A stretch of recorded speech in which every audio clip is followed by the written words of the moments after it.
Okay, what I'm doing today is I am rebuilding my front master cylinder off my 1996 FLS TF. I think I got that right. Yeah, Fat Boy. And I just took the front master cylinder apart. And that's the old master cylinder components in my hand. Actually, what was wrong with it, I don't know if you can see it. Let me get over here in the sun. There's two little holes in the bottom. I know there's a big hole, and right next to it's a little tiny hole. Well, that little hole was plugged up. That was the problem. So now I got the new kit in on the bench, and I'm going to, among all my, oh my God, I got so many projects going on. There's the bike over there, half covered. I got this new kit for sale. Another eBay purchase, actual and old drag specialties made in Japan. Actually, it's a nice one. Alright, I'm going to show you how to put that together in a moment. I got to find the appropriate size socket to seat this rubber gasket seal in, which holds the cylinder and the spring together. So I'll be back, and hopefully this will help somebody that's rebuilding their master cylinder. This is a single disc brake, which has got plainly 9/16 stamp right on it, so you need a 9/16 kit. And I believe dual discs are 11/16, a little bit bigger. Okay, be back in a minute. Okay, I can't see what I'm doing with the sun, but anyway, this is the original seal and that plastic plunger that the front brake lever pushes on. This was assembled at the factory. I don't know if you can see the detail I'm seeing. But man, this thing was really just slammed in there. You can see where it was cut. That was done by Harley-Davidson. They slammed them together. You should see the motors go together on the assembly line. That's pretty frightening. Anyway, that's what the old one looked like. Alright, I'm going to attempt to put the new one in. Okay, there's the DOT 5 silicon brake fluid. And what I'm going to do here is kind of put some of this on it. Got that nice little owie on my finger. Boy, that hurt like hell when I did that too. This goes over here like this. That metal side goes in over the top.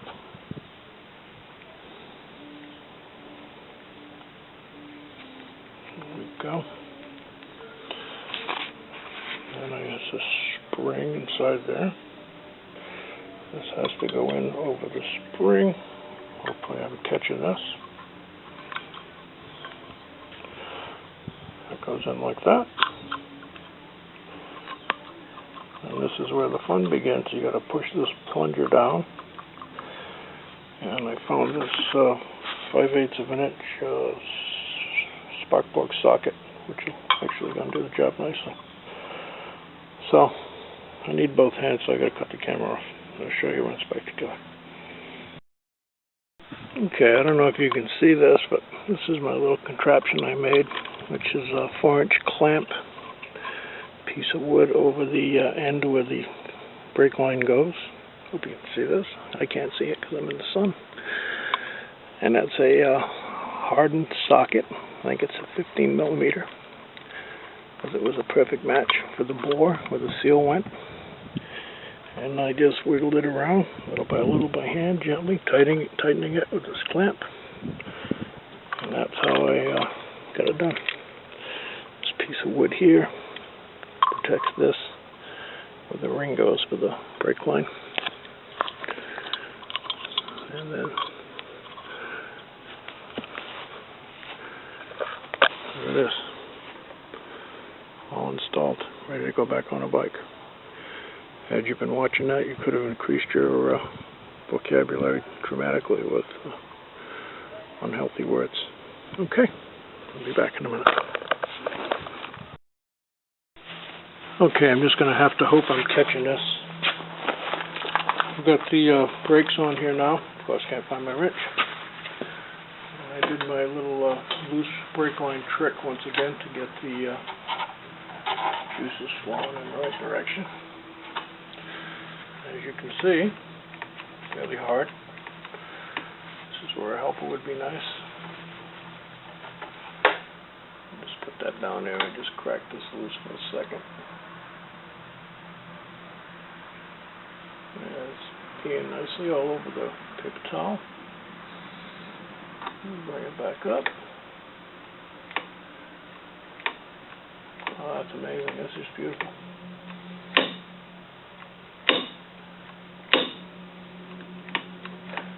Man, that's harder than a teenage kid on a honeymoon. There you go. Squeeze it in one more time.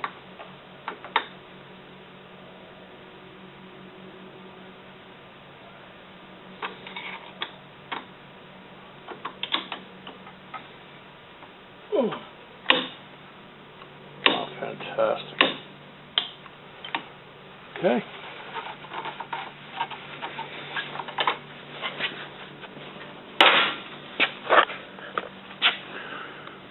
And that's it. It's installed. There's that nice purple silicone fluid. I mean, I got maybe a quarter of a lever. You see it's squirting up the stream of fluid. There's no wear in there at all. This will actually back bleed the line by doing that. It'll suck any air that's in this line, which is full of fluid. This line right here where my finger is, and it goes to suck it in. After you break this loose, as long as the reservoir in here is full, it'll suck air from your brake line and squirt it out that hole. And it really eliminates the need to do it at the caliper, which I'll do anyway, but it's a waste of time. This is hard as a rock. Okay, well there you have it. That's a, I forget the years, but it's a 9/16 bore front master cylinder. This happens to be my Fat Boy, but most single disc Harley-Davidsons and Sportsters will take a 9/16 caliper, and that little kit was like $10. Okay, so that's it. Back on the road again.